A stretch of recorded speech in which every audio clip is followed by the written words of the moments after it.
अभी चेक करो बेटा, अभी आई ठीक हुई आवाज? अभी चेक करो, वॉइस आ रही है अभी? अभी चेक करो। ठीक, चलो ठीक है, डन। बेटा आप सभी लोगों के लिए बहुत ही अच्छी न्यूज़ है, और अच्छी न्यूज़ क्या है मैं बताना चाहूँगा, जिसके लिए हम सभी लोग जिस चीज़ का सभी लोग हम लोग इंतज़ार भी कर रहे हैं, और एग्ज़ाम के समय में ऐसी चीज़ जिसकी सबसे ज़्यादा ज़रूरत भी होती है, और वो चीज़ है एक कुछ ऐसे नोट्स की, कुछ ऐसे कंटेंट की, जिससे डायरेक्टली एग्ज़ाम में क्वेश्चन्स आ जाएँ। ठीक है? क्वेश्चन प्रैक्टिस तो बहुत सारे ऐप पे आपके चल ही रहा है। मैं बात कर रहा हूँ बेटा डाइजेस्टर सीरीज़ की। हो सकता है कि आप में से बहुत लोगों को डाइजेस्टर के बारे में पता नहीं होगा। तो मैं बताना चाहूँगा बेटा, डाइजेस्टर मतलब ऐसे टॉपिक्स जो कि समराइज़्ड फॉर्म में हो, जहाँ से क्वेश्चन्स आपके ज़रूर से आते ही आते हैं। ऐसे टॉपिक्स कि मान लो कि टैबलेट है, तो टैबलेट में वो कौन-कौन से टॉपिक्स हैं, जहाँ से बहुत सारे क्वेश्चन्स हर साल पूछे गए हुए हैं। एरोसॉल्स में वो कौन-कौन से टॉपिक्स हैं, जहाँ से क्वेश्चन्स रेगुलरली पूछे जाते हैं, हम उनको बोलते हैं डाइजेस्टर्स। तो 15th ऑफ जनवरी से आपको डाइजेस्टर्स मिलना स्टार्ट हो जाएगा, और हमारी पूरी टीम की कोशिश है, और मेरी खुद की भी कोशिश है कि ज़्यादा से ज़्यादा डाइजेस्टर्स एवरीडे एप्रोक्सी मेरा टारगेट तो डेली का 5 से 6 डाइजेस्टर का है, और उम्मीद करता हूँ कि इतने डाइजेस्टर पूरे भी होंगे और आप लोगों तक पहुँचाए भी जा सकेंगे, है ना? तो हम लोग उस पे ऑलरेडी वर्क भी कर रहे हैं, और 15th ऑफ जनवरी से आपको रिवाइज्ड फॉर्म में ये डाइजेस्टर्स यूट्यूब चैनल पे देखने को मिलेंगे, और उनके जरिए आप उनका रिवीजन भी कर सकते हो, और 10th ऑफ द फरवरी पे हम लोग उसको कैप्सूलर फॉर्म में आप लोगों के बीच में रिवीजन क्लासेस में भी उसको डालेंगे, तो उससे भी आपको बहुत सारा फायदा होगा। तो इसीलिए तो ऐसे बच्चे जो घबराहट में है कि सिलेबस हमारा रिवीजन ये कैसे होगा, रिवीजन हो नहीं पा रहा है, तो उन लोगों के लिए शायद ये बहुत ही अच्छी चीज होगी, जिसके जरिए वो अपनी चीजों को बहुत ही ईजी कर पाएंगे। बेटा ऐसे टाइम में एंजाइटी, डिप्रेशन, परेशान होने से कुछ नहीं आपको हासिल होने वाला। पॉजिटिव थॉट रखो, एवरीडे अपना एक प्लानर तैयार करो, और उस प्लानर में सारी चीजों को लिखो अपने से कि मुझे मॉर्निंग से लेकर नाइट तक में किन-किन चीजों को क्लोज करना है ना? और उससे उसके अकॉर्डिंगली काम करो। स्टार्ट में करता हूं बेटा आज का सेशन, और पिछली क्लास में मैंने आपको बताया था प्रोपेलेंट्स के बारे में, और प्रोपेलेंट्स हमारे दो तरह के होते हैं, लिक्विड गैस और कंप्रेस्ड गैस। इसके बारे में अभी बताया था, और नोमेनक्लेचर ऑफ द प्रोपेलेंट्स के बारे में मैंने बताया था कि इस नोमेनक्लेचर में 3 पार्ट होंगे। एक होगा, इट मींस कि 3 नंबर होंगे। पहला जो नंबर होगा उसमें से कार्बन -1, दूसरा हाइड्रोजन +1, और फ्लोरीन क्या होता है एज इट इज वो नंबर हो जाएगा, और इसके बेस पे हम लोग क्या करते हैं, प्रोपेलेंट के नंबर को, प्रोपेलेंट के नोमेनक्लेचर को हम लोग क्या करते हैं, लिख पाते हैं, है ना? इसके बेस पे आप लोगों ने इसके आंसर्स भी दिया था, और आप लोगों ने बताया भी था। आज का जो टॉपिक है वो है हमारा the calculation of the vapour pressure of the propellant mixture, और इसको परफॉर्म किया जाता है 2 लॉ से। एक है हमारा डाल्टन्स लॉ, और दूसरा है हमारा रॉल्स लॉ। ठीक है? अगर मैं एक शब्द में बोलूं कि डाल्टन्स लॉ और हमारे रॉल्स लॉ है क्या, तो इसको बताने के लिए डाल्टन्स लॉ के बारे में बताना चाहूंगा कि डाल्टन्स लॉ जो है टोटल वेपर प्रेशर के बारे में बताया जाता है। मान लो कि एक सिस्टम में कई मॉलिक्यूल्स हैं, तो मान लो कि ये P1 है और ये P2 है, तो जब ये सिस्टम में आएगा तो P टोटल हमारा क्या हो जाएगा, P1, P2, P3, P4, P5। It means कि डाल्टन्स लॉ जो है total pressure in A system के बारे में बात कर रहा होता है। दूसरा जो है रॉल्स लॉ, जो है आपको partial pressure of A system, partial pressure of A system के बारे में बात हो रहा है। तो दोनों के बीच में डिफरेंस है। डाल्टन्स लॉ जो है टोटल प्रेशर के बारे में बात होती है, और रॉल्स लॉ जो है पार्शियल प्रेशर के बारे में बात होती है। डाल्टन्स लॉ टोटल प्रेशर, आपका रॉल्स लॉ पार्शियल प्रेशर। इस चीज को पहले हमें समझना है। अब बारी आती है, सर हमें टोटल प्रेशर तो समझ में आता है कि हमारे पास में 4 सिस्टम है, 4 हमारे प्रोपेलेंट है, लिक्विड है, जो भी हमारा फॉर्मुलेशन है, चारों को जोड़ दिया, इनका जो प्रेशर हमारा टोटल होगा, इसी को हम लोग टोटल प्रेशर बोलेंगे। लेकिन पार्शियल प्रेशर क्या होता है हमें समझ नहीं आता कि पार्शियल प्रेशर है क्या। बेटा पार्शियल प्रेशर का मतलब हुआ कि मान लो इस सिस्टम में 5 गैस है, P1, P2, P3, P4 और P5।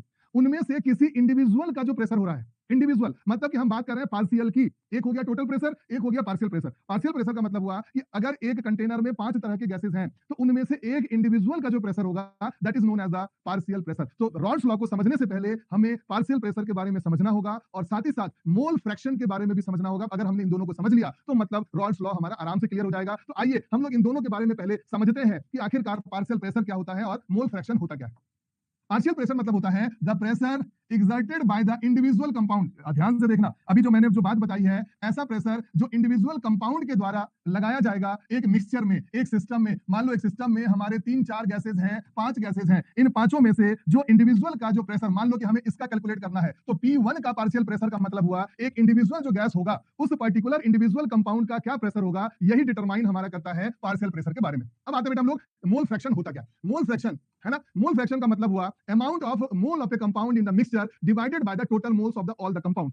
मान लो हम लोग बात करते हैं कि इस रूम में कई सारी चीजें हैं, इस रूम में 10 अलग अलग तरह की चीजें हैं रखी हुई, उनमें से 2 ही आपका है, तो आपने 2 ले लिया, और टोटल इस जगह जो कंपोनेंट थे, टोटल जो इस जगह पे गुड्स थे वो 10 थे, और आप में से उनमें से 2 ले लिया। तो उसी तरह की बात हो रही है कि मोल फ्रैक्शन का मतलब हुआ कि टोटल है ना amount of moles of A component in a mixture, मतलब एक कंपोनेंट का divided by the total moles of the components in the mixture. ध्यान दीजिए, यहां पे बात हो रही है प्रोपेलेंट ए की, इधर पे बात हो रही है प्रोपेलेंट बी की। प्रोपेलेंट ए का मतलब हुआ ए का इंडिविजुअल का मोल फ्रैक्शन क्या है, इंडिविजुअल मोल क्या है डिवाइडेड बाय द टोटल। मान लो कि दो तरह के गैसेस थे, इस जगह गैस था हमारा ए प्लस बी, है ना, हमने इसको स्मॉल से डिनोट किया है ए प्लस बी, तो हमने क्या किया ए प्लस बी और ऊपर दे दिया ए, मतलब ये क्या हो जाएगा, प्रोपेलेंट ए का मोल फ्रैक्शन होगा। उसी तरह से बी का निकालना होगा, तो बी का एक्स बी इक्वल टू हो जाएगा एन बी, बी इंडिविजुअल का, ए इंडिविजुअल का डिवाइडेड बाय द टोटल, और इस तरह से हम क्या कर सकते हैं, मोल फ्रैक्शन को इजीली तरीके से निकाल सकते हैं। तो आपने समझ लिया कि पार्शियल प्रेशर क्या होता है और मोल फ्रैक्शन होता क्या है। क्लियर है बेटा इतना?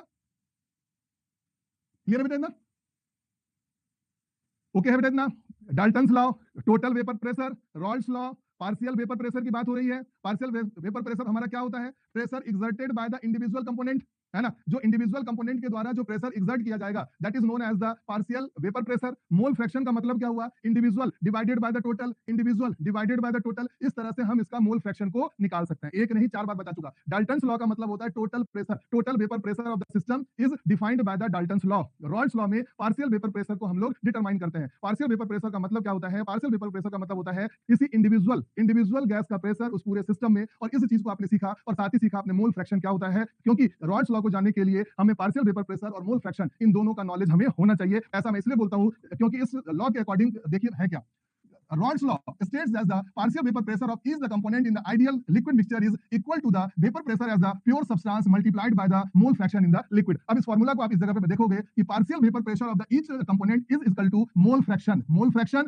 और पार्शियल वेपर प्रेशर, आपका ये फॉर्मूला हो जाता है according to the Raoult's law. It means किसी भी कंपोनेंट के पार्शियल वेपर प्रेशर को डिटरमाइन करने के लिए प्योर वेपर प्रेशर और मोल फ्रैक्शन का मल्टीप्लिकेशन करके ही हम पार्शियल वेपर प्रेशर को डिटरमाइन कर सकते हैं। तो partial vapour pressure equal to mole fraction into the pure vapour pressure. इसको एग्जांपल के तौर पे समझाने के लिए भी बताया हुआ है कि सपोज करो कि आपका जो ये एक्स ए है 0.6 है और पी ए पार्शियल जो वेपर प्रेशर है वो 80 है, इसी तरह एक्स बी का, और इस तरह से करके कर सकते हो आप पी ए इक्वल टू 0.6 आपका मोल फ्रैक्शन और 80 हो गया आपका partial vapour pressure, equal to P A equal to 48 और पी बी इक्वल टू 24 हो गया। और according to the formula, according to the Raoult's law, P A equal to X A into P A. तो आपने क्या किया, P A का भी डिटरमाइन आपने कर लिया, पी बी का भी डिटरमाइन कर लिया, और इन दोनों को टोटल को ऐड करके टोटल पार्शियल वेपर प्रेशर को क्या करते हो आप, डिटरमाइन कर लेते हो।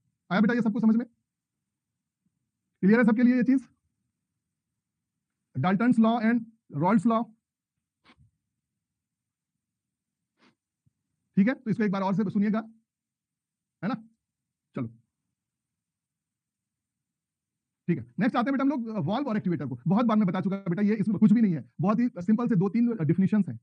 डाल्टन्स लॉ क्या है, सारे गैसेस को जोड़ के जो प्रेशर आएगा उसको हम लोग बोलेंगे total vapour pressure, that is determined by the Dalton's law. Rawls law क्या है, टोटल पार्शियल वेपर प्रेशर जो है मोल फ्रैक्शन और प्योर वेपर प्रेशर का मल्टीप्लिकेशन होता है। तो पहले मोल फ्रैक्शन मैंने समझाया, और जो टोटल वेपर प्रेशर का क्या होगा उसको बता के कैलकुलेशन करके आप इसको निकाल सकते हो रॉल्स लॉ के अकॉर्डिंग पार्शियल वेपर प्रेशर को भी। ठीक है, चलो नेक्स्ट एक बार और देखना, समझ में आ जाएगा, वैसा कुछ भी नहीं है। ठीक है, चलो अब आते हैं बेटा हम लोग वॉल्व और एक्टिवेटर के बारे में। ठीक है, वॉल्व और एक्टिवेटर है क्या? ठीक है, this one is the valve assembly, जो कि आप स्क्रीन पे देख पा रहे होंगे। इसको मैं और भी डिटेल से बताना चाह रहा हूं। जो आप स्क्रीन पे देख रहे हो ये है वॉल्व असेंबली, एक पूरा वॉल्व सिस्टम है। ठीक है, मान लो कि कोई भी, जब आपने एरोसोलिक सिस्टम डीओ की बोतल ही मान लो आपने जरूर से देखी होगी, सबसे ऊपर वाला जो पार्ट होता है that is known as the activators. Activator ही डिसाइड करता है कि इससे जो बाहर जो ये लिक्विड जो डिस्पेंस होगा वो किस तरह के फॉर्म में होगा। इट मींस एक्टिवेटर के पोर साइज ही डिसाइड करते हैं कि बाहर जो मटेरियल जा रहा है, बाहर जो प्रोडक्ट जाएगा प्रोपेलेंट और ड्रग के साथ, वो कौन से फॉर्म में जाएगा। अगर इसका पोर साइज लार्जर साइज होगा तो इस एक्टिवेटर के जरिए फोम भी प्रोड्यूस हो सकता है। स्मॉलर साइज होंगे तो स्प्रे के फॉर्म में होगा, अलग अलग तरह के फॉर्म है। और एक्टिवेटर के बारे में आप जानते हो कि एक्टिवेटर का काम होता है किसी भी प्रोडक्ट को उसके डिजायर्ड फॉर्म में क्या करना, डिलीवर करना। इसी के नीचे जो होता है एक स्ट्रक्चर होता है जिसको हम लोग बोलते हैं स्टेम, और यही स्टेम क्या होता है, एक्टिवेटर से कनेक्ट होता है। Connect the valve to the activator, है ना, एक्टिवेटर को इस दूसरे से जोड़ता है। उसी के नीचे में इस तरह की गैस्केट लगी होती है ना, और ये रबर का मौजूद होगा।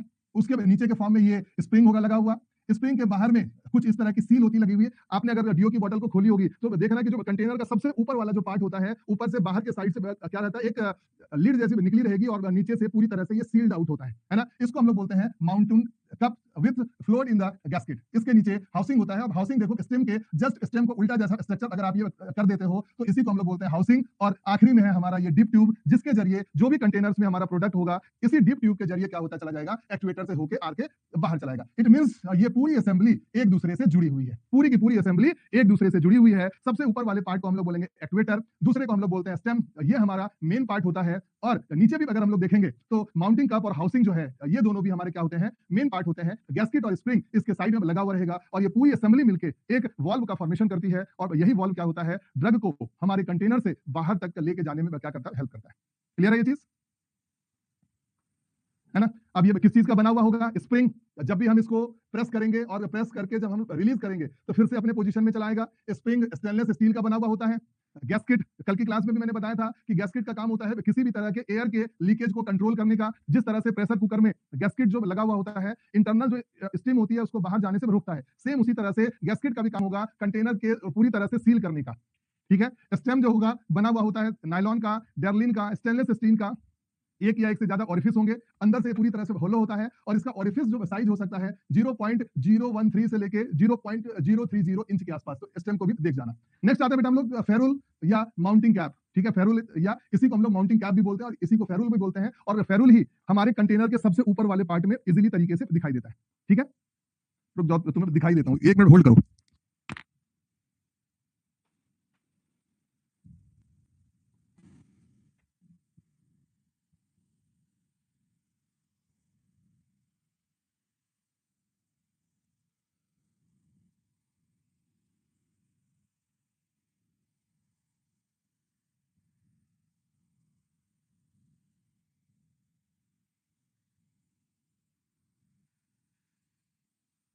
ये देखो,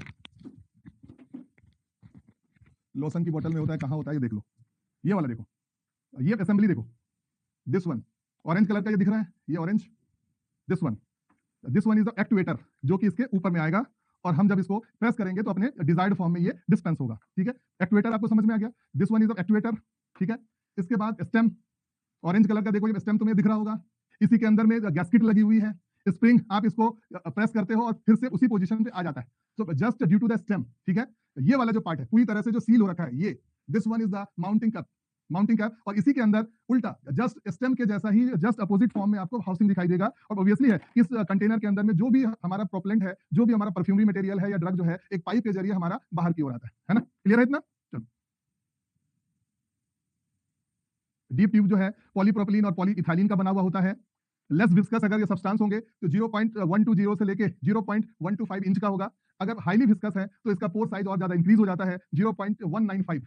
अगर लेस विस्कस है तो 0.120, हाईली विस्कस है तो 0.195 हाईली विस्कस के केस में। ठीक है, फेरुल या mounting cap, gasket, actuator, stem, spring, valve body और हाउसिंग, इनके साइजेस भी बहुत ज्यादा इंपॉर्टेंट है, इनको भी जरूर से देखा जाना चाहिए। और ये पूरी असेंबली होती है वॉल्व की। दो तरह के वॉल्व होते हैं, एक को हम लोग बोलते हैं कंटीन्यूअस स्प्रे वॉल्व और दूसरा होता है मीटरिंग वॉल्व। मीटरिंग वॉल्व मैंने कल की क्लास में भी बताया था कि अगर कंट्रोल्ड वे में प्री डिटरमाइंड फॉर्म में ड्रग को अगर डिस्पेंस किया जा रहा है तो ऐसे को हम लोग क्या बोलते हैं, such are known as the metering valve. अगर आप ये बुक के फॉर्म में भी अपने अपने बुक में भी अगर ये देखोगे, ठीक है, ठीक है, अगर आप इसको बुक में भी देखोगे तो valve, valve, stem, stem, gasket, spring, housing, dip tube, पूरा एक एक करके पूरी सीरीज में ये मौजूद होता है।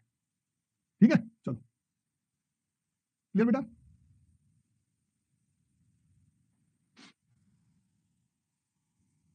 ओके है सबके लिए।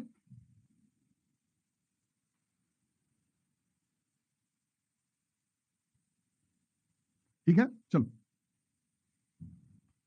नेक्स्ट आता है बेटा हम लोग कुछ जो हमारे फॉर्म्स हैं जैसे मीटरिंग वॉल्व, इनके बारे में जानना चाहेंगे। मीटरिंग वॉल्व जो है कल की क्लास में भी मैंने इसके बारे में डिस्कस भी किया था कि मीटरिंग वॉल्व जो है खास करके नॉन एक्वस प्रोपेलेंट को हम लोग इस्तेमाल करते हैं और एक बार में 50 से लेके 150 मिलीग्राम, एक बार में 50 से लेके 100 milligram plus minus 10% of the liquid एक बार में क्या होता है, डिस्पेंस हो सकता है। एक इंपॉर्टेंट क्वेश्चन है और इस जगह से क्वेश्चन आपको बनाया जा सकता है। मैराथन क्लासेस में इस क्वेश्चन को डाला भी था मैंने अभी, तो उस जगह पे भी आपको मैराथन या सुपर 100 वाली जो सीरीज चल रही थी महाराष्ट्र ड्रग इंस्पेक्टर की, उसमें इस क्वेश्चन को डाला भी था कि एक टाइम में कितना अमाउंट जो है ये डिस्पेंस हो सकता है। तो 50 से लेकर 150 mg प्लस माइनस 10% का ये रेंज होता है। रेस्पिरेटरी एयरवेज और नेजल एयरवेज के लिए खास करके हम लोग इस तरह के जो वॉल्व का हम लोग इस्तेमाल करते हैं। नेक्स्ट आते हैं बेटा एक्चुएटर्स। एक्चुएटर्स भी अलग अलग तरह के होते हैं, spray actuators, solid stream actuator, special actuator और फोम एक्चुएटर। जिस तरह की हमें जैसी जरूरत होती है हम उसको उस तरीके से इस्तेमाल करते हैं। अब स्प्रे एक्चुएटर्स का काम होता है जैसे एंटीसेप्टिक है, लोकल एनेस्थेटिक्स का हम लोग इस्तेमाल करते हैं स्प्रे एक्चुएटर्स के रूप में। उसी तरह से ऑइंटमेंट का डिस्पेंस होना ऑब्वियसली है कि इसका पोर साइज क्या होगा और भी ज्यादा होगा। स्पेशल एक्चुएटर जो होते हैं थ्रोट, नोज, आई, वेजाइनल ट्रैक्ट के लिए स्पेशल एक्चुएटर का इस्तेमाल किया जाता है। और उसी तरह से फोम को प्रोड्यूस करने के लिए, फोम को प्रोड्यूस हमें करने के लिए फोम टाइप के एक्चुएटर्स का हम लोग क्या करते हैं, इस्तेमाल करते हैं। ठीक है, तो आप इस चीज को देख सकते हो बेटा। अगर एक लाइन में लिख दिया डोजेस फॉर्म, तो डोजेस फॉर्म में सारे डोजेस फॉर्म आ जाते हैं। अलग अलग से लिखा नहीं होता सिलेबस में कि एरोसॉल भी करना है, इसको भी करना है, इसको भी करना है। डोजेस फॉर्म मतलब कि सारे डोजेस फॉर्म हो गए। These are the different types of the actuators. Sir propellant को बताओ, सिंपल लैंग्वेज में समझाओ। बेटा प्रोपेलेंट की हिंदी तो मुझे पता नहीं है, आप भी जैसे समझ सकते हो कि घर में चूल्हा जलता है तो उसके लिए एक कंप्रेस्ड फॉर्म में लिक्विड या गैस को हम एक सिलेंडर में भर देते हैं। उसी तरह से ये छोटा सा सिलेंडर है। और प्रोपेलेंट्स जो होते हैं दे आर द हाइड्रोकार्बन्स, है ना। पेट्रोलियम प्रोडक्ट्स हो सकते हैं, ब्यूटेन, प्रोपेन, है ना, क्लोरोफ्लोरोकार्बन्स, जिसको कंप्रेस करके आपकी दवा के साथ में इसमें डाला जाता है। और ये जब भी जरूरत होगी हम इसको प्रेस करेंगे, इधर से ड्रग का डिस्पेंस होना स्टार्ट हो जाएगा। ये देखो, such are known as the propellants. आवाज ये करता है या नहीं करता है? मेरे ख्याल से डीओ तो देखे ही होगे अपनी जिंदगी में, कहीं ना कहीं डीओ की बोतल को तो देखा ही होगा। ठीक है, चलो। Inhalational, liquid form, nasal form, dental spray, auricular, nasal type के होते हैं। नॉस्ट्रिल में इसको प्रेस करोगे नोज में सीधा जाएगा। नेजल तो अलग अलग तरह के एक्चुएटर्स होते हैं जिसका जैसा भी काम होगा। मीटरिंग वाल्व का भी समझ लिया, पूरा वाल्व की असेंबली समझ ली। और इस वाल्व की असेंबली समझ के आपको समझ में आ गया होगा कि पूरी वाल्व जो होती है किस तरह की बनी होती है। ऊपर के दो इंपॉर्टेंट है, कौन कौन से? एक्चुएटर और स्टेम, और माउंटिंग कप एंड हाउसिंग, दोनों के दोनों जो इंपॉर्टेंट है। और सेंटर में आपका गैस्केट और स्प्रिंग जो है मौजूद होता है। स्प्रिंग जो होता है आपको प्रेशराइज करके फिर से उसी प्लेस पे लाने के लिए। गैस्केट जो रहेगा ये क्या करेगा, एयर को लीकेज होने से बचाने के लिए। ठीक है, चलो। ठीक है, चलो। ठीक है, foam actuators, different types of the forms. Next आते हैं बेटा कंटेनर्स पे। ठीक है, कंटेनर्स में हमारे खास करके दो तरह के कंटेनर्स का इस्तेमाल होता है। पहला है बेटा हमारा मेटल। पहला हमारा क्या है, मेटल। और मेटल में देखो स्टेनलेस स्टील, एल्यूमिनियम और टीन प्लेटेड। ठीक है, कौन कौन सा है? स्टेनलेस स्टील, एल्यूमिनियम और टीन प्लेटेड। आज के डेट पे एल्यूमिनियम वाले एरोसॉल्स का इस्तेमाल जो है बहुत ही ज्यादा किया जाता है, क्योंकि इसका कॉस्ट जो है बहुत ही इफेक्टिव कॉस्ट होता है। इसीलिए हम लोग क्या करते हैं, एल्यूमिनियम का सबसे ज्यादा इस्तेमाल करते हैं। इसमें भी मैंने आपको बताया था कल की क्लास में कि 2 पीस और 1 पीस है क्या। ठीक है, 2 पीस मतलब जहां पे हम लोग सोल्डरिंग करके एक जगह पे लेके ज्वाइन करते हैं और ऊपर से हम लोग क्या करते हैं उसको प्लेस करते हैं। 2 पीस है, 1 पीस है। और इसका इस्तेमाल जो है हम लोग सबसे ज्यादा करते हैं बिकॉज इसमें कोरोजन होने के चांसेस जो है सबसे ज्यादा लेस होंगे। ठीक है, उसी तरह से हमारा टीन प्लेटेड में साइड सीम, 2 पीस और टीन फ्री स्टील अलग अलग तरह के टाइप्स हैं। और इनको दो प्रोसेस से बनाया जाता है, सॉन्ड्रोनिक एंड वेल्ड सिस्टम है। इनके जरिए भी क्या करते हैं हम लोग, इन तरह के जो कंटेनर्स हैं इनको हम लोग प्रिपेयर करते हैं। बहुत सारी जगह जो है ग्लास के कंटेनर्स भी इस्तेमाल करते हैं। और ग्लास का जो कंटेनर्स है ना, लेस देन 25 साई। मैंने कल एल्यूमिनियम का भी मैंने बताया था कि एल्यूमिनियम के जो कंटेनर्स होते हैं कितने प्रेशर तक को झेल सकते हैं। उसी तरह से ग्लास के जो कंटेनर्स होते हैं 25 साई तक के प्रेशर को झेल सकते हैं। इसका ध्यान है तुम्हें, एल्यूमिनियम का कल बताया भी था मैंने। एल्यूमिनियम के कंटेनर कितने प्रेशर तक को झेल सकते हैं? कंटेनर्स ऑफ एल्यूमिनियम, एल्यूमिनियम के कंटेनर्स 142 बताया था मैंने कल। कितना बताया था? 142, 180 साई, 142, 180 साई। बेटा मैंने कल की क्लास में बताया था 2 पीस, 3 पीस और सिंगल पीस। मान लो कंटेनर हमारा है और कंटेनर को हम यूं ऐसे करके क्लोज किया, तो जहां पे ये क्लोजिंग होगी उस जगह पे सीलिंग हो जाती है। ऊपर से एक कवर, बॉटम से एक कवर, तो हमारा हुआ 3 सील। एक सील ऊपर का, नीचे का। अगर हमने इसको मोल्डिंग प्रोसेस से बना दिया और ऊपर और नीचे से ज्वाइनिंग हो रही है तो 2 पीस हो जाएगा। इसी तरह से बॉटम और पूरा कंटेनर एक साथ में बनता है और ऊपर का कवर अगर हम लोग एक साथ डालेंगे तो हम लोग उससे क्या हो जाएगा, उसको सिंगल पीस बोलते हैं। ओके, कोटिंग इसलिए की जाती है कि मान लो कि बहुत ज्यादा ऑर्गेनिक मटेरियल है, ठीक है, और कोरोजन होने के चांसेस से बचाने के लिए कि कोरोजन जो है ना हो सके, है ना, coated with the organic materials like phenolic, vinyl, epoxy, oleo resins. मान लो कि हम बाइक लाते हैं खरीद के, आप बोलते हो कि इस पे कोटिंग करा दो, तो कोटिंग कराने का मतलब क्या होता है कि हम बाहरी इन्वायरमेंट से हम इसको बचा के रख सके। तो टीन की कोटिंग हो गई, एल्यूमिनियम की कोटिंग हो गई, या और भी किसी तरह के ऑर्गेनिक कंपाउंड या रेजिन के कोटिंग करने का मतलब ही हुआ कि कोटिंग हम लोग इसलिए कर रहे हैं ताकि हमारे प्रोडक्ट को हमारे कंटेनर और हमारे प्रोडक्ट को क्या किया जा सके, सेफ किया जा सके। इस चीज को हमें समझना है। तो मेटल हो गया, ग्लास हो गया। मेटल में भी हमारे 3 टाइप्स हैं। बहुत तरह के प्रोसेस होते हैं जो तुम लोग जो पूछ रहे हो कि सर ये 2 प्लेटेड और ये 3 प्लेटेड क्या होता है। 1 पीस देखो, 3 पीस देखो, नीचे वाला, ऊपर वाला अलग, नीचे वाला अलग और एक सेंटर ऐसे करके जुड़ेगा। ये हमारा 2 पीस है ऊपर का, और ये पूरा का पूरा एक। 1 पीस मतलब कि पूरी का पूरा सिस्टम हमारा एक बनेगा, है ना। तो that is the 1 piece system. 1 piece, 2 piece और 3 पीस सिस्टम। ओके, अब देखो यहाँ पे ज्वाइनिंग लगी रहती है, ऊपर से कंटेनर, केन की बोतल को खोलते हो, मान लो कोक लेते हो तो कोक को ऊपर से कंटेनर को खींचते हो, तो ये अलग सिस्टम हो गया, एक ये पूरा सिस्टम हो गया। तो इसी को हम लोग 2 पीस 3 पीस बोलते हैं, इसके सिस्टम को बनाने को लेके, इसको समझना है बस। ठीक है, चलो क्वेश्चन सॉल्व करते हैं। Which of the following is a type of the compressed gas propellant? इनमें से कौन सा compressed gas propellant का एग्जांपल है? रसगुल्ले का डब्बा खोलते हो, कंटेनर खोलते हो, 2 पीस 3 पीस उसी से बनता है। बहुत सारे मिस्टेक आने लगे, बहुत सारे, कोई बी बता रहा है, कोई डी बता रहा है, कोई कुछ बता रहा है। बेटा यहाँ पे पूछा गया हुआ है इनमें से कौन सा कंप्रेस्ड गैस प्रोपेलेंट्स के एग्जांपल हैं। तो कंप्रेस्ड गैस के प्रोपेलेंट के एग्जांपल में आ जाएगा कौन सा? हमारा कार्बन डाइऑक्साइड। ठीक है, तो D is the correct answer. चलो वेरी गुड, बहुत लोगों ने बी बोला है, बहुत लोगों ने। CO2 NO2 compressed gas propellant है।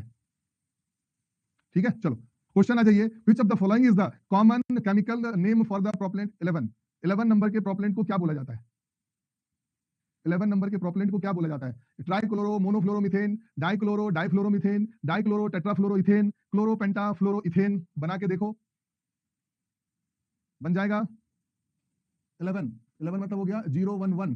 तो 011 है तो इथेन तो हो ही नहीं सकता, इथेन तो पॉसिबल ही नहीं है, इथेन की पॉसिबिलिटी 0 हो गई, तो बन गई मीथेन की। आप इसके बनाओगे, इसको कल की क्लास में भी इसको मैंने सॉल्व भी कराया था, आंसर होगा। नेक्स्ट आता है, which of the following is a propellant number of dichloro टेट्राफ्लोरोइथेन?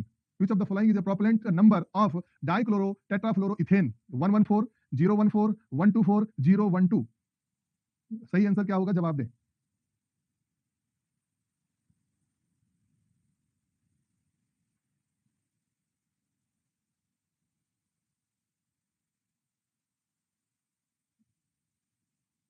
चलो बहुत बढ़िया, बहुत ही अच्छे, बहुत ही अच्छे, वेरी गुड वेरी गुड। तो आंसर क्या हो जाएगा? 114 बताया हुआ है कल। मुझे नहीं लगता कि किसी को इसमें दिक्कत होगा, किसी को दिक्कत भी है नोमेनक्लेचर को निकालने में, इजीली तरीके से बनाया जा सकता है इसको।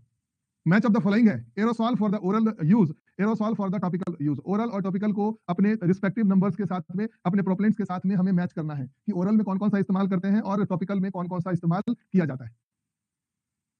ओरल में कौन कौन सा और टॉपिकल में कौन कौन सा इस्तेमाल किया जाता है।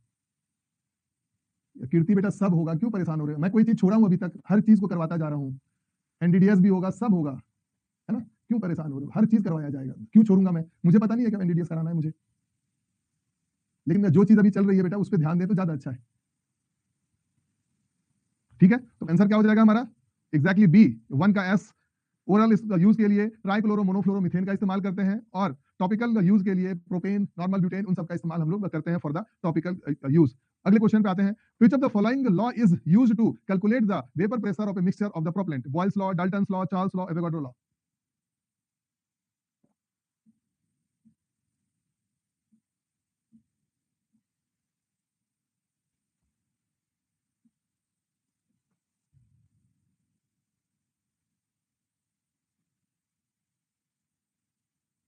चलो बहुत बढ़िया, वेरी गुड, बहुत अच्छे। बेटा आगे के क्वेश्चन पे जाने के से पहले, आगे क्वेश्चन जाने से पहले इंड में माइंड मैप बता देना। ठीक है बेटा, आगे के क्वेश्चन में जाने से पहले मैं कुछ चीज आपके साथ में डिस्कशन करना चाह रहा हूं। अभी ऑनलाइन में लगभग 1000 से ज्यादा बच्चे जुड़े हुए हैं आज के सेशन के लिए, एरोसॉल चैप्टर के लिए। अनुज का एक क्वेश्चन है, अनुज आनंद, और हो सकता है इस तरह के क्वेश्चंस और भी बहुत सारे बच्चों का हो। अनुज आनंद का जो क्वेश्चन है, हो सकता है, ध्यान से सुनिए बेटा, मैं बहुत इंपॉर्टेंट चीज बोल रहा हूं, इसका सॉल्यूशन हो चुका। जो अनुज आनंद का जो क्वेश्चन है, हो सकता है कि वो और भी कई सारे बच्चों का सेम क्वेश्चन। बहुत ही इंपॉर्टेंट चीज बता रहा हूं, ध्यान से सुनना। जब स्टूडेंट बी फॉर्म में होता है तो उस समय में ये सोच रहा होता है कि हम सेमेस्टर की प्रिपरेशन कर रहे हैं, हम आगे के जीपैड के एग्जाम की प्रिपरेशन क्यों करें? जीपैड की जब प्रिपरेशन कर रहा होता है उस समय उसको लग रहा होता है कि ड्रग इंस्पेक्टर के एग्जाम की प्रिपरेशन अलग होती है, फार्मासिस्ट के एग्जाम की प्रिपरेशन अलग होती है, नाइपर के एग्जाम की प्रिपरेशन अलग होती है, और सेमेस्टर के एग्जाम की प्रिपरेशन अलग होती है। बेटा एक चीज को दिमाग खोल के सुन लो बेटा, सब्जेक्ट चाहे इंडिया में रहोगे चाहे फॉरेन में चले जाओगे, एरोसॉल कहीं नहीं चेंज होने वाला है। यूपीएससी का ड्रग इंस्पेक्टर ले लो, बी फार्मा ले लो, डिप्लोमा फार्मेसी ले लो, एम फार्मा कर लो, पीएचडी कर लो, कुछ भी कर डालो, क्वेश्चंस यही रहेंगे। बॉयल्स लॉ और चार्ल्स लॉ पढ़ना ही है। आप चाहे यूपीएससी की तैयारी कर रहे हो, कि महाराष्ट्र ड्रग इंस्पेक्टर की कर रहे हो, कि जीपैड की कर रहे हो, या किसी की कर रहे हो, अरे थोड़ा तो दिमाग, अब तो थोड़ा सा दिमाग अपना इस्तेमाल कर लो। कि टैबलेट चैप्टर क्या दूसरे लोगों के लिए अलग हो जाएगा क्या? अगर मैंने एक बैच में मैंने बच्चों को पढ़ा दिया टैबलेट, तो आतंक मचा दे रहे हो बेटा कि मतलब क्यों पढ़ा दे रहे? अरे भैया यही चीज पढ़नी है हर जगह, बी फार्मा में भी सही सेम चीज पढ़े होगे तुम लोग, है ना? तो जिसके दिमाग में ये है ना कि प्रिपरेशन कुछ अलग होता है। मैंने 4 किताबें लिखी है, और आपको शायद ये पता होना चाहिए कि जीडीसी में जो भी किताबें लिख के जाती है ना, मेरे थ्रू ही लिख के जाती है। ऑब्जेक्टिव फार्मासिस्ट ले लो, ऑब्जेक्टिव ड्रग इंस्पेक्टर ले लो, ऑब्जेक्टिव डीआई ले लो कि ऑब्जेक्टिव नाइपर ले लो, चारों क्वेश्चन को लेकर देख लेना। और 15 तारीख से डाइजेस्टर की सीरीज आने वाली है। हर एक लाइन में, एक लाइन जीपैड में पूछा है, वही लाइन ड्रग इंस्पेक्टर में भी पूछा है, वही लाइन फार्मासिस्ट में भी पूछा है, सेम लाइन को नाइपर में भी पूछा गया हुआ है। और इस चीज को मैं दिखाऊंगा तुम्हें 15 तारीख से, और उस समय तुम्हें समझ में आएगा कि एरोसॉल क्या ड्रग इंस्पेक्टर के लिए अलग होता है, कि जीपैड के लिए अलग होता है, कि कहां के लिए क्या होता है। बेटा एक जगह पढ़वाई, आप थ्योरी पढ़िए, एमसीक्यू अपने आप ही सॉल्व हो जाएंगे। अभी आएगा 15 तारीख से चालू होने वाला है ना, 15 तारीख से एमसीक्यू सीरीज आपकी, ये डाइजेस्टर सीरीज आने वाली है ना, तो आपकी चालू होगी। उस दिन आपसे मैं पूछूंगा कि बेटा तो बताओ, ठीक है। तो आंसर इसका क्या हो जाएगा? आंसर हो जाएगा डाल्टन्स लॉ। ठीक है, क्वेश्चन आ जाइए। अरे इस जगह लिखा हुआ है गेट, तो ये सब क्या, ये गेट नहीं पूछा जा सकता है? अरे हर जगह पूछा गया हुआ है। डाइजेस्टर आएगा ना, 2 दिन तो बचा हुआ है, देखना एमसीक्यू, तुमको समझ में आएगा कि कहां कहां से एमसीक्यूज आते हैं। एक एक एमसीक्यू, अब ये संयोग बस है, जो स्लाइड थी उस सब में ये गेट लिखा हुआ है, जीपैड लिखा हुआ है। अब दिमाग लगा के सोच रहे हैं कि ये, अरे ये सब जगह पूछा गया हुआ है ये क्वेश्चन, ध्यान दो इस पे। कितनी बार मैं समझा चुका हूं तुम लोगों को, उसके बावजूद ना बच्चे समझना ही नहीं चाहते। Deep tube in the aerosol, the container is made from one of the following. Choose the correct one. Answer क्या हो जाएगा? Propylene. Housing of the aerosol container is manufactured from बुनायन, पॉलीप्रोपिलीन, डर्लिन या एल्युमिनियम। बोल के करवाया हूं बेटा कि एक ही बैच में पढ़ाना है एरोसॉल, तो 2 क्लास लूंगा, एक ही चीज को दोनों क्लास में पढ़ाऊंगा, तो मैं दोनों को कंबाइन करके पढ़ा देता हूं। तुम लोगों को बोल के कराया हूं, फिर भी नहीं समझना है। अब क्या बोला जाए, दिमाग में लिखा हुआ जो चीज है ना, कि दिमाग में फीड हो रखा है, बस उसी चीज को तो फीडिंग होगी कि हमें इसी चीज की पढ़ाई करनी है। अरे अलग थोड़ी है ये चीज। परसों से आना, परसों से बात करेंगे हम लोग, परसों से बात करना बेटा। तो आंसर क्या हो जाएगा? ये डर्लिन का बना हुआ होता है। Which of the following component regulates the opening and closing of the valve, deep tube, steam actuator and mounting cap. एक नहीं 500 डाइजेस्टर की तैयारी है मेरी, एक दो नहीं 500 बनाना डाइजेस्टर। फिर देखना क्या होता है, कहां से क्वेश्चन आते हैं, फिर मैं तुम्हें दिखाता हूं स्लाइड में। और 5 दिन के बाद मैं तुमसे पूछूंगा मैं कि देखो एक ही जगह से 5 जगह कैसे एमसीक्यूज आए हुए हैं। एक दिन और इंतजार कर लो, कल भर का, परसों से दिखाता हूं। आंसर क्या हो जाएगा बेटा? एक्चुएटर है ना, opening and closing of the valve, इनको रेगुलेट करने का जो काम जो है ये करता है। Containers used for the aerosol should withstand a pressure of containers used for the aerosol should withstand a pressure of 130 to 150 psi at 130 Fahrenheit, 140 to 180 psi at 130 degree Fahrenheit, 140 to 170, 120 to 140।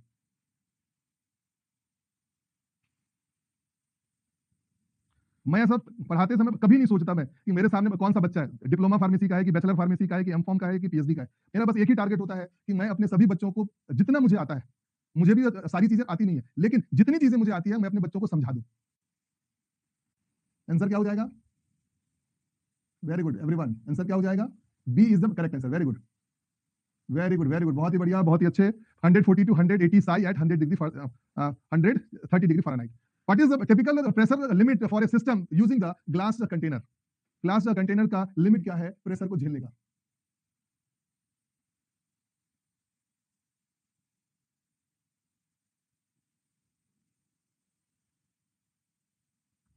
ठीक है, चलो very good everyone. तो answer क्या हो जाएगा बेटा? Less than the 25 Sai. ठीक है, कल की क्लास में मैं आपको ये सारा फिलिंग मेथड्स और जो ये मेथड्स ऑफ फिलिंग है और ये सारा इवैल्यूएशन, इन सब चीजों को बताऊंगा। ठीक है, तो कल है 14th ऑफ जनवरी। बेटा एक चीज मुझे आप लोगों से कंफर्मेशन चाहिए रहेगा।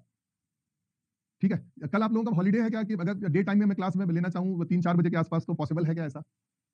डे टाइम में 3 बजे कल कॉलेज है। ठीक है, तो कल मैं ले लूंगा ना, क्लास में खत्म हो जाएगा। तो आधे घंटे का क्लास है, मान लो कि किसी की और कोई क्लासेस भी होगी अगर बाय द वे 4 बजे के आसपास में, तो रिकॉर्डिंग फॉर्म में देख लेना। हालांकि मैं आधे घंटे का सेशन और बचा हुआ है, हाफ एन आवर का, तो मैं 4 से 5 बजे के टाइम में इसको लेकर खत्म कर दूंगा। तो शायद तुम्हारा ये चैप्टर जो फिनिश हो जाएगा और उसके बाद फिर हम लोग अगले टॉपिक पे काम करेंगे।